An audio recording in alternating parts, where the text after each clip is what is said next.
राम रामेति रामेति रमे रामे मनोरमे सहस्रनाम तत्तुल्यं राम नाम वरानने सहस्रनाम तत्तुल्यं श्री राम नाम वरानने। जय श्री राम। अभी तक हमने सूर्यदेव, चंद्रदेव, मंगल, बुध और गुरु इन 5 ग्रहों के स्वभाव और कारक तत्वों के बारे में पढ़ा है। आज हम शुक्र के कारक तत्व और स्वभाव के बारे में पढ़ेंगे। तो चलिए शुक्र के मंत्र से हम शुरू करते हैं।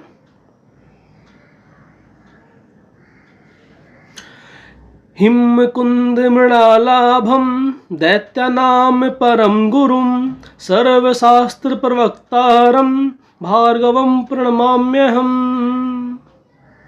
हिम कुंद मृणालाभम दैत्यानां परम गुरुं सर्वशास्त्र प्रवक्तारं भार्गवं प्रणमाम्यहम्। हिम कुंद मृणालाभम दैत्यानां परम गुरुं सर्वशास्त्र प्रवक्तारं भार्गवं प्रणमाम्यहम्। चलिए अब शुरू करते हैं। पहले शुक्रदेव के स्वभाव।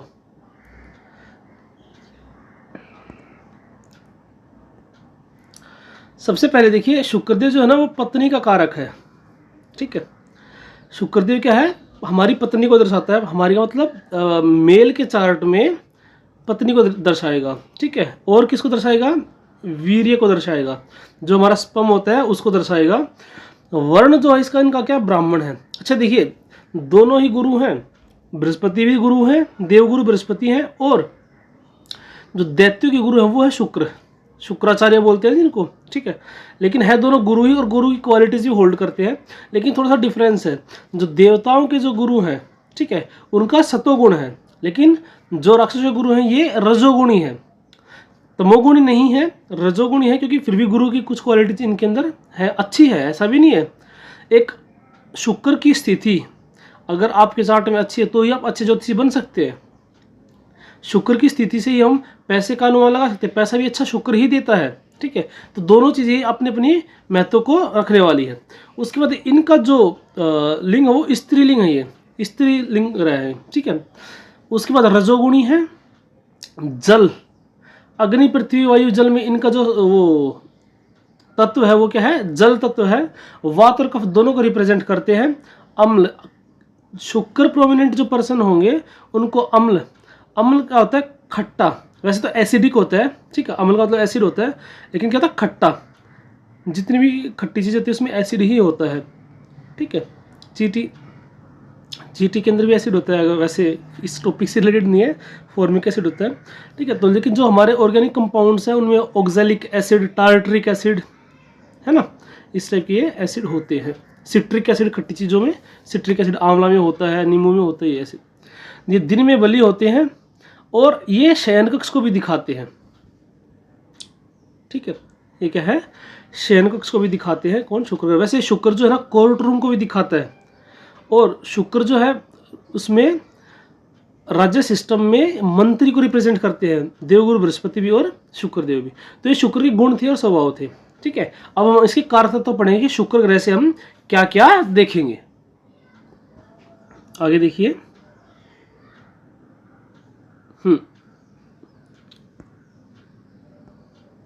सबसे पहले देखिए, प्यार, रिश्ते और साझेदारी, लव, रिलेशन और पार्टनरशिप।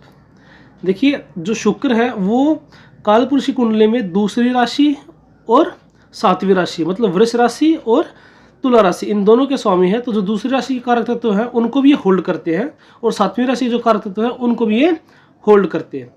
तो जो 7वीं राशि होती है ना वो क्या होती है, पार्टनरशिप की होती है, आपके बिजनेस पार्टनर की, आपके लाइफ पार्टनर की, आपके रिलेशंस की। ठीक है, शुक्र से हम क्या देखते हैं कि इनका लव मैरिज होगा या अरेंज मैरिज होगा, वो भी शुक्र से देखते हैं। तो लव, ठीक है, या लव मैरिज है तो वो मैरिज नहीं, मतलब अगर प्यार है, ठीक है, तो वो मैरिज में कन्वर्ट हो पाएगा या नहीं हो पाएगा। उसके बाद ब्यूटी भी किसी से शुक्र रहती है, अगर शुक्र की स्थिति अच्छी होगी तो ज़्यादा तक क्या होगा, सुंदर होगा। मोस्टली जो लड़कियां होती है वो शुक्र प्रोमिनेंट होती है। ठीक है, तो उनके अंदर थोड़ा सी ब्यूटी का कॉन्टेक्स्ट ज़्यादा रहता है। सामंजस्य और संतुलन, बैलेंस और सामंजस्य लगभग एक जैसी सी चीज़ें हैं, मतलब देखिए मैंने क्या बताया आपको कि शुक्र जो है वो गुरु है, ठीक है। तो चीज़ों के अंदर सामंजस्य बिठाना, बैलेंस रखना, वो भी किससे देखा जाएगा, हम शुक्र से हम देखेंगे। उसका तो क्या कहता है, मूल्य, वित्त और भौतिक सुख। जो काल पुरुष की कुंडली में सेकंड जो राशि है वो धन का भाव होता है, ठीक है। तो वहाँ से हम फाइनेंस की चीज़ें देखेंगे, एक वैल्यूज़ इंसान के अंदर क्या क्या होंगी। और अगर शुक्र की स्थिति अच्छी है तो व्यक्ति अच्छा वैल्यूज़ वाला होगा, लेकिन अगर शुक्र एफ्लिक्टेड है तो वो क्या करेगा, अपनी जो वैल्यूज़ है उसको खो देगा, और वो वैल्यूज़ मोस्टली कैरेक्टर पे अटैक करती है। तो ऐसा व्यक्ति अगर लड़का है तो वो भी मतलब क्या करेगा, मल्टी रिलेशन में चला जाएगा, या जो लड़की है वो भी मल्टी रिलेशन में चली जाएगी, ठीक है। मल्टी रिलेशन फिर ये अगर बहुत ज़्यादा स्थिति खराब होती है तो ये प्रोस्टिट्यूशन की तरफ भी लेके जा सकता है, वैश्यावृत्ति की तरफ भी लेके जा सकता है, ठीक है। पैसे की स्थिति भी किसी देखें, शुक्र से देखें, क्योंकि सेकंड का लॉर्ड है ये, नैसर्गिक काल पुरुष की कुंडली में दूसरे हाउस का स्वामी है। दूसरा हाउस क्या होता है, धन का होता है। दूसरा भाव क्या होता है, धन का होता है, ठीक है। तो मूल्य मैंने आपको बता दिया।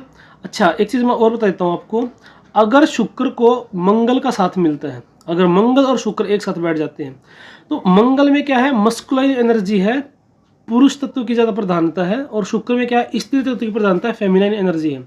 तो अगर लड़के का चार्ट है और उसमें मंगल के साथ शुक्र बैठ गया, तो इसका मतलब क्या है, उसको मंगल की ऊर्जा के साथ साथ शुक्र की ऊर्जा भी मिल गई। तो अब वो ऐसा व्यक्ति क्या हो सकता है कि वो डांसर हो सकता है। अब डांस करने के लिए क्या चाहिए, उसको एनर्जी चाहिए जो मंगल देगा, और डांस के जो स्टेप्स है, जो वो कला है, उसको निखारने के लिए क्या चाहिए, शुक्र चाहिए। तो अगर लड़के की चार्ट में तो ये ऐसे भी मैनिफेस्ट हो सकता है, ठीक है। या फिर ऐसा भी हो सकता है कि मंगल और शुक्र पैसे का कारक है ना।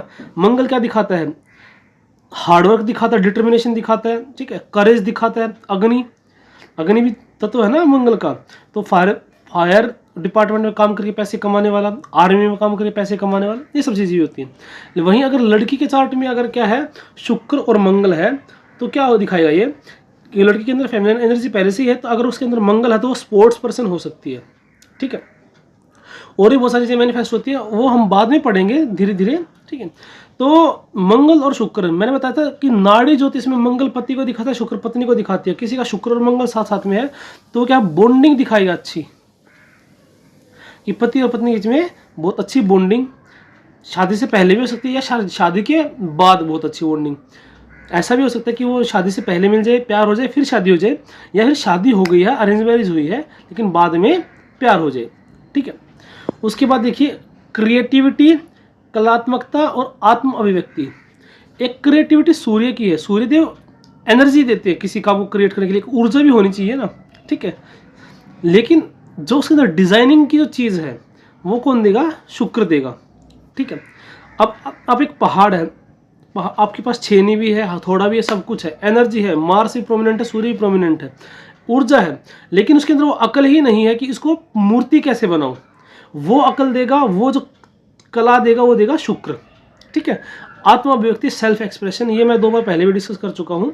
तो इसमें क्या है कि जब कोई एक्टर बनता है तो उसमें शुक्र देखा जाता है क्योंकि कला का प्रतीक है, लेकिन इसमें चंद्रमा की स्थिति भी बहुत ज़रूरी है, और बुध की भी। अगर कोई इंटरनेशनल ख्याति प्राप्त करना है ना, इंटरनेशनली अगर इसको फेमस होना है, तो उसके लिए हम तीनों चीज़ें देखेंगे। बाकी शुक्र का बहुत बहुत मेजर रोल होता है, इसमें कोई डाउट नहीं है। फिर आता है कामुकता, आनंद और आनंद। कामुकता, ठीक है, आनंद, प्लेजर, ठीक है। अब जो शुक्र का जो प्लेजर है ना, देखो खुशी हम बृहस्पति से भी देखते हैं, लेकिन वो खुशी क्या है, वो सेटिस्फेक्शन वाली खुशी है। शुक्र की जो खुशी है वो क्या, मेटेरियलिस्टिक चीज़ों से प्राप्त खुशी है। तो इसको लग्जरियस लाइफ कैसी मिलेगी, लाइफ कैसी जिएगा, लग्जरियस जिएगा या अभाव में जिएगा, ठीक है। वो हम क्या करेंगे, शुक्र से देखेंगे। कामुकता, क्योंकि 7वीं का राशि का वो है ना, स्वामी है तुला का, तो वहाँ से हम सेक्सुअल डिजायर्स भी देखते हैं, ठीक है। अगर शुक्र पीड़ित हो जाता है तो ये स्पर्म के अंदर प्रॉब्लम क्रिएट कर सकता है, और जो उसके डिजायर्स हैं, ठीक है, अगर एफिक्टेड होगा तो अननेचुरल चीज़ें भी मतलब वो उसके अंदर लेके आ सकता है, ठीक है। और प्लेजर का मैंने आपको बता दिया, एक प्लेजर है इसमें, मतलब प्लेजर ड्यू टू सेक्स, ठीक है, संभोग के द्वारा उसको कैसा प्लेजर मिलेगा, ठीक है, क्योंकि शुक्र क्या है, शयन कक्ष को भी दर्शाता है। ठीक है, और एक आनंद है कि मेटलिस्टिक चीज़ें भी फ़ोन की तरह मिलेंगे, गाड़ियाँ होंगी, क्या होगा क्या नहीं होगा, इस टाइप से। ठीक है, एक चीज़ और बता देता हूँ मैं आपको, अगर शुक्र बुध और चंद्रमा, ठीक है, इन तीनों का संबंध बन जाता है या बुध शुक्र का संबंध बन जाता है, तो वहाँ पे क्या होता है, कई बार चीटिंग के चांस भी हो जाते हैं। ठीक है, वो बहुत सारे योग देखे जाते हैं, ऐसा नहीं कि किसी के चार्ट में हमने देख लिया शुक्र और बुध है, शुक्र चंद्रमा है, तीनों है, ये चीटिंग करेगा ही करेगा, नहीं, बहुत सारी चीज़ें देखी जाती है, लेकिन चांस बन जाते हैं। शुक्र अगर चौथे भाव में होता है, तो चौथे भाव में कर्क राशि होती है नेचुरली रूप से, तो उसमें क्या होगा कि चंद्रमा के ऊपर आक्षेप है, आरोप है चीटिंग का, तो आरोप लग सकता है, ऐसा कि करेगा नहीं, लेकिन लग सकता है आरोप महिला के द्वारा कि ये मुझे कुछ आपत्तिजनक शब्द कह रहा है या मुझे छेड़ रहा है, इस तरीके से। ठीक है, वो जब हम धीरे धीरे पढ़ेंगे तो आगे बढ़ते जाएंगे। कूटनीति, सामाजिक कौशल और आकर्षण, देखिए अब बृहस्पति भी गुरु है और शुक्र भी गुरु है। ठीक है, दोनों ही मंत्री है, तो कूटनीति तो आनी ही चाहिए। ठीक है, लेकिन उस शुक्र की कूटनीति में थोड़ा बहुत इधर उधर चलेगा। जो देवगुरु बृहस्पति नीति बनाएंगे वो प्योर बनाएंगे, सेल्फिश मोटिव के बिना बनाएंगे।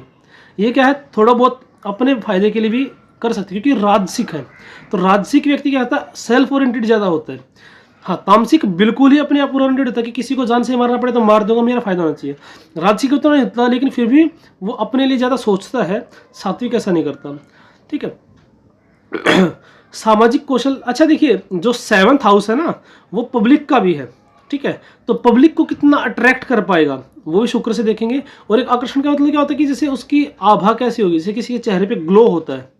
ठीक है, तो वो भी शुक्र से देखेंगे। अगर शुक्र की स्थिति अच्छी है तो वो एक नेचुरली उसके अंदर आकर्षण होगा लोगों को। ठीक है, फेमिनिन एनर्जी है और पत्नी को दिखाता है। ठीक है, तो ये शुक्र कुछ बेसिक कारक तत्व थे। वैसे तो बहुत सारी चीज़ें मैंने आपको बताया ना, शुक्र कोर्ट रूम को भी दिखाता है। ठीक है, तो जितने 2nd हाउस और 7th हाउस की सिग्निफिकेंस है, उनसे कहीं ना कहीं शुक्र का लिंक होता ही होता है। अब जब हम धीरे धीरे हाउस पढ़ेंगे ना, हाउस पढ़ेंगे, राशियाँ पढ़ेंगे, तब हम उन चीज़ों को जान जाएंगे। अभी मैं थोड़ा सा बेसिक आपको आइडिया दे दिया कि मंगल शुक्र होगा तो क्या होगा। ठीक है, या शुक्र बुध होगा तो क्या होगा। बुध फ्रेंड को रिप्रेजेंट करता है, शुक्र पत्नी को रिप्रेजेंट करता है। ठीक है, तो विशेष परिस्थिति में क्या हो सकता है कि पत्नी का कोई फ्रेंड हो सकता है, और वो फ्रेंड किसी भी लेवल का हो सकता है। और ऐसा नहीं है कि वो फ्रेंड सिर्फ लड़का ही होगा, लड़की भी हो सकती है, क्योंकि बुध जो है वो बहन को, बुआ को भी दिखाता है। तो ऐसा नहीं कि फ्रेंड जो होगा तो सिर्फ वही होगा, कजन्स भी बुध दिखा देता है। ठीक है, तो बहुत सारी चीज़ें हैं पढ़ने के लिए, धीरे धीरे हम पढ़ते जाएंगे, लेकिन आपको मज़ा ज़रूर आएगा। ठीक है, तो आज ये शुक्र ग्रह के जो कारक तत्व हैं ये मैंने आपको पढ़ाए। ठीक है, जो ज्योतिष रूपी ज्ञान गंगा बह रही है, इसमें से हम एक नया ज्ञान का कलश लेके उपस्थित होंगे। तब तक आप सबको जय श्री राम।